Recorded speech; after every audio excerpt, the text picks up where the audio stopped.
Welcome to వి3 news. లక్ష్యం సమాజహితం. బులెటిన్ల ముందుగా headlines చూద్దాం. కొబ్బరి చెట్లు ఎండిపోతే పవన్ కళ్యాణ్ తెలంగాణ వాళ్ళ దృష్టి తగిలిందనడం విడ్డూరం. పవన్ కళ్యాణ్ తెలంగాణ ప్రజలకు క్షమాపణ చెప్పాలి. మంత్రి పొన్నం ప్రభాకర్.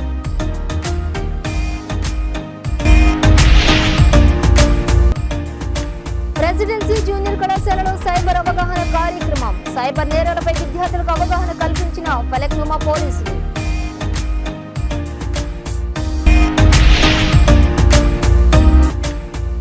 గంజాయి అక్రమ రవాణాకు పాల్పడుతున్న నిందితుడు షేక్ వహీద్ అరెస్ట్. 2,05,200 రూపాయల విలువైన 4.104 కిలోల ఎండు గంజాయి స్వాధీనం. ఇక డీటెయిల్స్ చూస్తే పెద్దపల్లి జిల్లాలోని పలు గ్రామాలలో సర్పంచ్గా పోటీ చేసిన అభ్యర్థులు ఇంటింటి ప్రచారం చేపట్టారు. నామినేషన్ పర్వం చివరి ఘట్టానికి చేరటంతో అభ్యర్థులు ఓటర్ల వద్దకు వెళ్లి తమకు ఓటు వేసి గెలిపించాలని కోరుతున్నారు. ఈ క్రమంలో పాలకుర్తి మండలం ఘన్శ్యామ్ నగర్ గ్రామంలో సర్పంచ్ అభ్యర్థి ఇంటింటి ప్రచారం నిర్వహించారు. గత 2 పర్యాయాలు తమను గెలిపించినటువంటి గ్రామస్తులు ఈ దఫా సైతం తమను గెలిపించాలని విన్నవించారు. జిల్లా మంత్రి శ్రీధర్బాబు ఆధ్వర్యంలో గ్రామ అభివృద్ధికి తాము కృషి చేస్తామని, ఎన్నికల్లో గెలిపిస్తే మిగిలిన పనులను సైతం పూర్తి చేస్తామని తెలిపారు.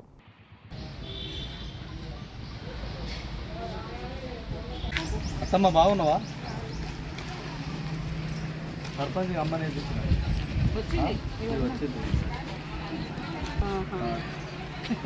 సర్పంచ్ చేపిస్తా, నీ జిల్లి గిట్ట పెట్టిస్తా.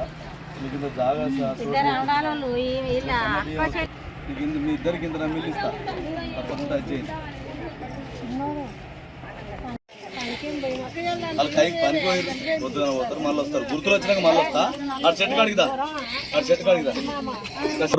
వాళ్లకు ఫంక్షనాలు కట్టియాలని చెప్పని, అదేవిధంగా మా పేద ప్రజలు చాలా వరకు మీరు చూస్తూ ఉన్నారు, గుడిచెలలో కనీసం ఒక గుంట జాగలేని కిరాయిలు ఉండే వాళ్ళకు కూడా మా దగ్గర ప్రభుత్వ భూమిని కాపాడడం జరిగింది. ఇప్పుడు అందరూ అన్ని పార్టీలు ఏకమై మా సూర్యసమ్మయ్య ఓడగొట్టాలి, మీకు ఏం కావాలో, పైసలు కావాలా, ఏం కావాలన్నా కూడా మా ప్రజలు సమ్మన్న కావాలా మాకు అని గెలిపించిండ్రు.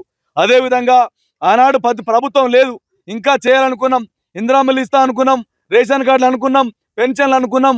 ఇలా ఏదైతే పనిచేసే అవకాశం మాకు ఇలా ప్రభుత్వం ఉంది కనుక తప్పకుండా పనిచేస్తాం, మీ పేరు మీద నిలబడతాం, మీకు రేపు ఇంటింటికి పెద్ద కొడుకులాగా పనిచేసి పెడతాం. మళ్ళొకసారి చెప్తున్నా, సర్పంచి బలంగా ఉంటే ఊరికి, సర్పంచి బలంగా ఉంటే ఊరు సంతోషంగా ఉంటుంది. ఇలా మా ఊరికి పెద్ద బొడ్రాయి పండుగ చేసినాం. ఇలా మా ఊరి ఆంజనేయ స్వామి గుడి కట్టిస్తా ఉన్నాం. మా బీసీ కాలనీలో కానీ, మా జీనర్లో కానీ, అదేవిధంగా మా స్కూలు ఇలా అంగరంగ వైభవంగా అభివృద్ధి చేసుకొని, విద్యార్థుల కంప్యూటర్ ల్యాబ్ ఏర్పాటు చేసుకొని నాణ్యమైన విద్య కోసం పనిచేస్తా ఉన్నాం. ఇలా మా గుట్టలో పనిచేసే కార్మికుల కోసం ఇలా ఎప్పుడు గుట్టల బంద్ అయినా ఇలా సర్పంచ్గా అన్నాడు నా భార్య ఉన్నప్పుడు 2,000 మంది కార్మికులు, దాదాపు ప్రత్యక్షంగా పరోక్షంగా 5,000 మంది కార్మికులు. మాకు కరెంటు లేదు, చీకట్లు ఉన్నాం, పాములలో తేళ్ళల్లో ఉన్నాం. మాకు కరెంటు తెప్పించిండు సమ్మన్న, కరెంటు తెప్పించిండు, మాకు సిమెంట్ రోడ్ వేయించిండు, మాకు నీళ్ళ ట్యాంక్ కట్టించిండు. అప్పుడు మాకు మస్తు గోసున్నది, నీళ్లకు తిప్పలు అయ్యి అక్కడ బడికాడి పోయి తెచ్చుకున్నాం నీళ్లు, అక్కడ బాలర్ సైన్కి పోయి తెచ్చుకున్నాం నీళ్లు.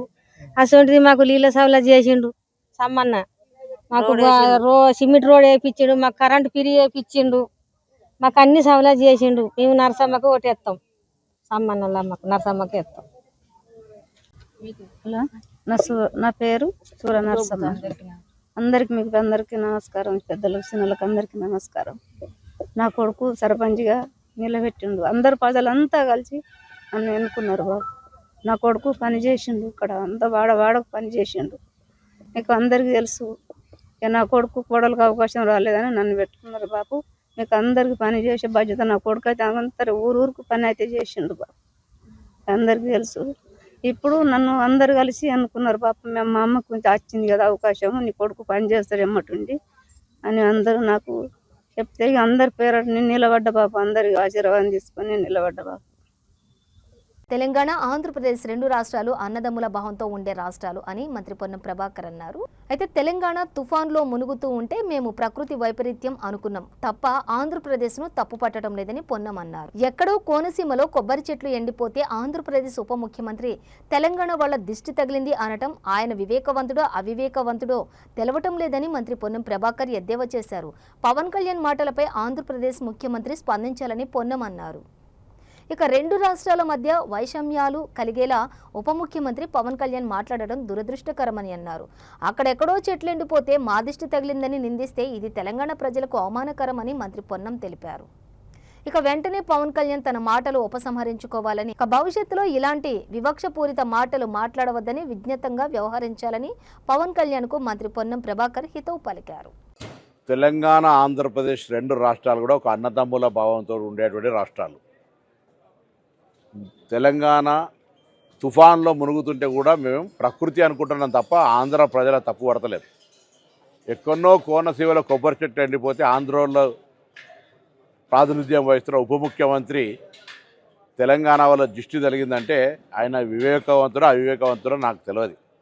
నేను ఆ మిత్రపక్షంకు బాధ్యత వహిస్తున్న తెలంగాణ భారతీయ జనతా పార్టీ నాయకత్వం ఆయన పట్ల స్పందించాలని కోరుతా ఉన్నా. అదేవిధంగా ఆంధ్రప్రదేశ్ ముఖ్యమంత్రి గారు కూడా స్పందించాలి. స్వయంగా భారతీయ జనతా పార్టీ పొత్తున్నది కాబట్టి ఇందులో ఇటువంటి కక్షపూరిత రెండు రాష్ట్రాల మధ్యలో వైషమ్యాలు కలిగేటువంటి మాటలు మాట్లాడడం అనేది దురదృష్టకరం. నేను ఇంతకుముందు చెప్పినట్టుగా ఆంధ్రాలో తుఫాన్ వస్తే తెలంగాణ మొన్న హుస్నాబాద్ కూడా మునిగింది.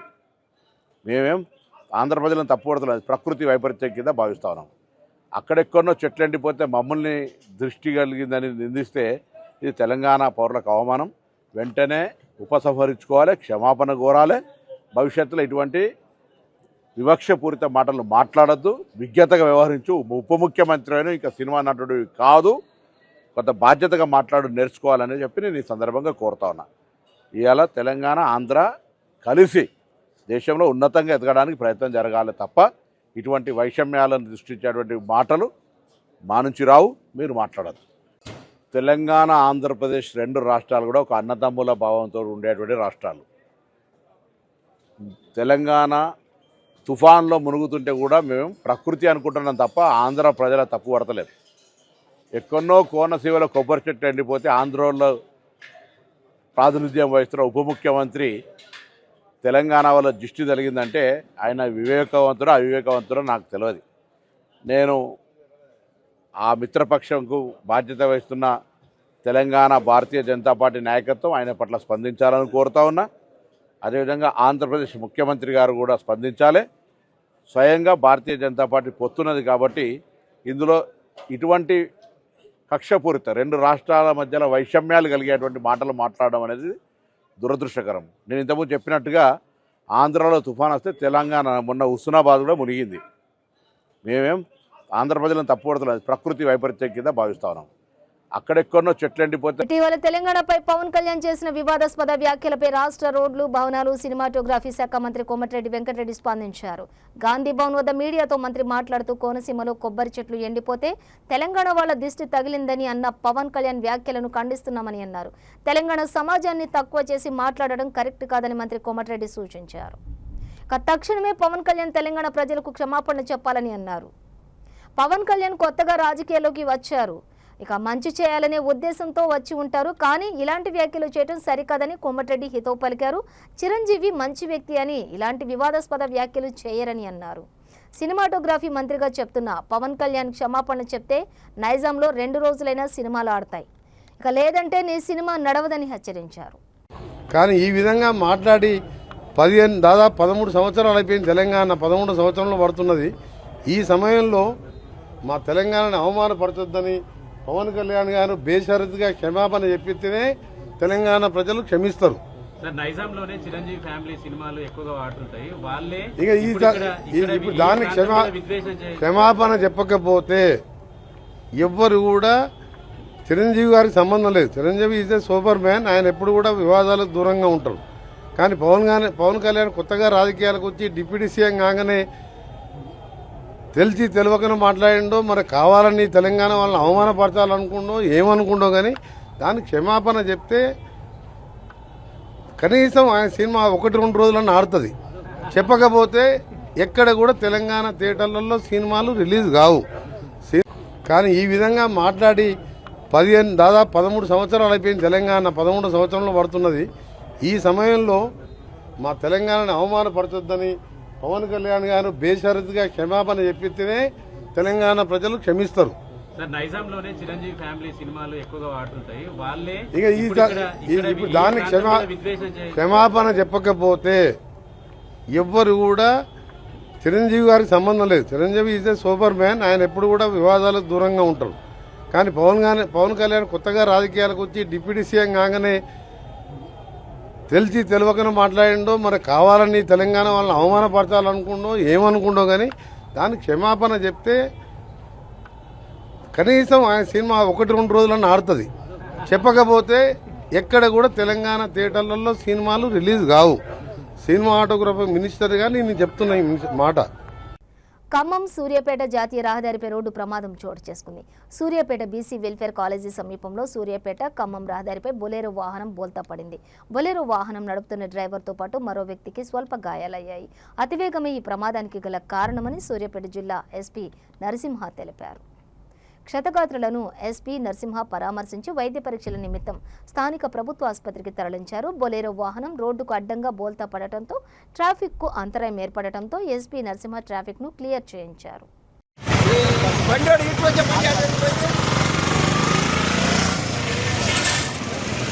ఎవరికి ఏమన్నా అయిందా బాబు?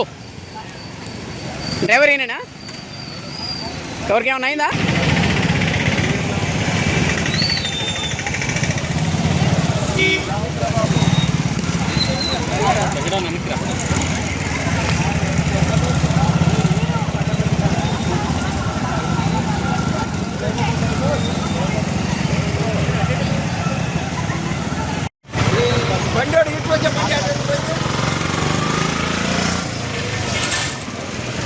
ఎవరికి ఏమన్నా అయిందా బాబు? డ్రైవర్ ఏనా? ఎవరికి ఏమన్నా అయిందా?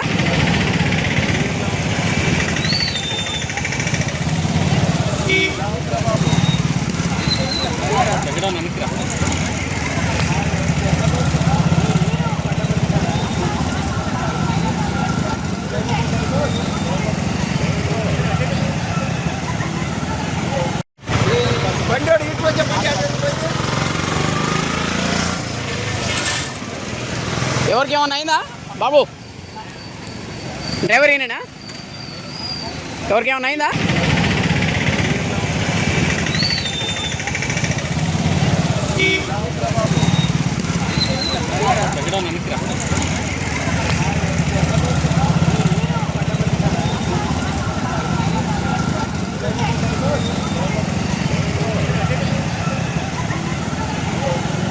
ఫలక్నుమాలోని ప్రెసిడెన్సీ జూనియర్ కళాశాలలో ఫలక్నుమా సౌత్ జోన్ పోలీసులు విద్యార్థులకు సైబర్ అవగాహన కార్యక్రమం నిర్వహించారు. విద్యార్థులు సురక్షితమైన బాధ్యతాయుతమైనటువంటి ఆన్లైన్ ప్రవర్తనకు కట్టుబడి ఉండాలని ప్రోత్సహించే సైబర్ భద్రతా ప్రతిజ్ఞను పెట్రోల్ కార్ మరియు బ్లూ కోల్డ్ సిబ్బంది చదివి వినిపించారు. అధికారులు వివిధ సైబర్ నేరాల ధోరణులు, నివారణ చర్యలపై అవగాహన కల్పించారు. ముఖ్యంగా ఓటీపీ మోసాలు, తక్షణ రుణం మోసం, ఆన్లైన్ పార్ట్ టైం ఉద్యోగం మోసం, సోషల్ మీడియా మోసాలు, ఏపీకే ఫైల్ స్కామ్లు, డిజిటల్ అరెస్ట్, షో మొదలగు వాటిపై పోలీసులు వివరించారు. ఈ కార్యక్రమంలోని CI A Seethaiah, SI MD Haseena, SI Shaik Abdul Rahim, cyber warrior WPC అలాగే 31223 బి కృష్ణకుమారి పాల్గొన్నారు.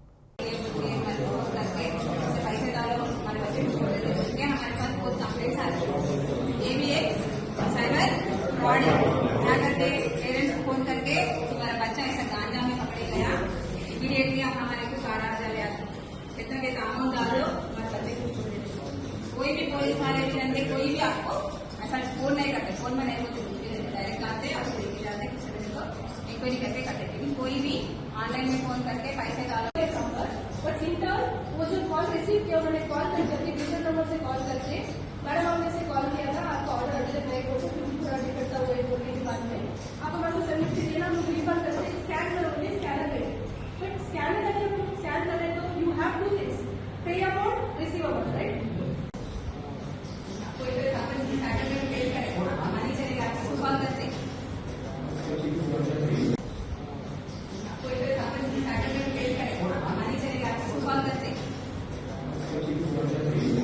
సికింద్రాబాద్ రైల్వే పోలీసులు ఆర్పీఎఫ్ సంయుక్తంగా సికింద్రాబాద్ రైల్వే స్టేషన్లోని ప్లాట్ఫామ్లు మరియు రైళ్లపై డ్రగ్స్ అక్రమ రవాణాదారులపై ఆకస్మిక తనిఖీలు నిర్వహించి మహారాష్ట్ర నాగపూర్ నుండి హైదరాబాద్కు డ్రై గంజాయి రవాణా చేస్తున్నటువంటి నిందితుడు షేక్ వహీద్ను పట్టుకున్నారు. నిందితుడు గతంలో అనేకసార్లు గంజాయి కేసులో లాలాగూడ మరియు తుకారం గేట్ పోలీస్ స్టేషన్లో నుండి జైలుకు వెళ్లి వచ్చి మళ్లీ అదే పనిని నిర్వహిస్తున్నాడని పోలీసులు తెలిపారు. అతని నుండి 2,05,200 రూపాయల విలువైనటువంటి 4.104 కిలోల ఎండు గంజాయిని కలిగి ఉన్న 2 ప్యాకెట్లను పోలీసులు స్వాధీనం చేసుకుని నిందితుడు షేక్ వాహిద్ను రిమాండ్కు తరలించామని పోలీసులు తెలిపారు.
బులెటిన్ ముగించే ముందు హెడ్లైన్స్ మరోసారి.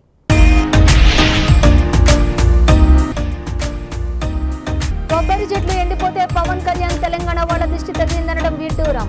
పవన్ కళ్యాణ్ తెలంగాణ ప్రజలకు క్షమాపణ చెప్పాలి. మంత్రి పొన్నం ప్రభాకర్.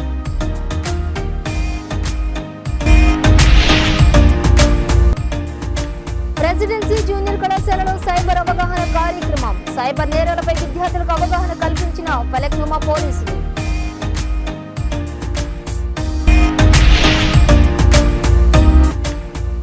గంజాయి అక్రమ రవాణాకు పాల్పడుతున్న నిందితుడు షేక్ వహీద్ అరెస్ట్.